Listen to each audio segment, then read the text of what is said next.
民进党台南立委补选候选人郭国文24日举办竞选总部成立造势大会，前行政院长赖清德、行政院副院长陈其迈、台南市长黄伟哲、民进党党主席卓荣泰等绿营重量级大咖齐聚。台南在的立委叶宜津、陈亭妃、王定宇、林俊宪及党籍议员也到场力挺。赖清德提到，这一场选举面对很多困难，有人脱党参选，造成分票危机，能不能胜利，在于支持民主的我们能否再次团结胜选。这一场选举不只是郭国文的选举，也是民进党能不能再被民众信任的指标一战。陈其迈指出，郭国文与他同属中生代政治工作者，脚踏实地，了解台南心声，学历好，担任过议员，又有地方及中央的行政资历，是值得台南乡亲信赖的依靠。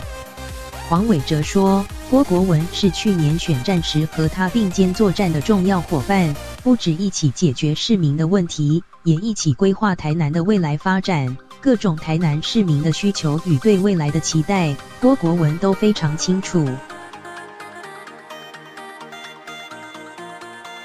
黄伟哲强调，只有郭国文才能真正无缝接轨，接棒第2选区的立委，用最快速度营造更幸福的台南。卓荣泰强调，阻挡韩流的最前线落在台南这一席，民进党一定要团结合作，把脱党参选的票压到最低，让民进党唯一提名的郭国文能为乡亲服务。卓荣泰指出，2018九合一大选之后的忧心，台湾被逼到墙角，双北、台中、高雄等4都市长，既是9·2共识，又是两岸一家亲，从南到北连成一线，与中国势力相互呼应。中国政治力直接影响台湾的政经与安全。卓荣泰强调，台南一向是台湾民主前进的指标，此次立委补选，国民党势必复制韩国瑜模式，结合中国势力强攻下这一席立委，造成台南民主的缺口，合谋2020总统及立委大选。因此，3协县16的选举是台湾民主能否继续前进的关键一战。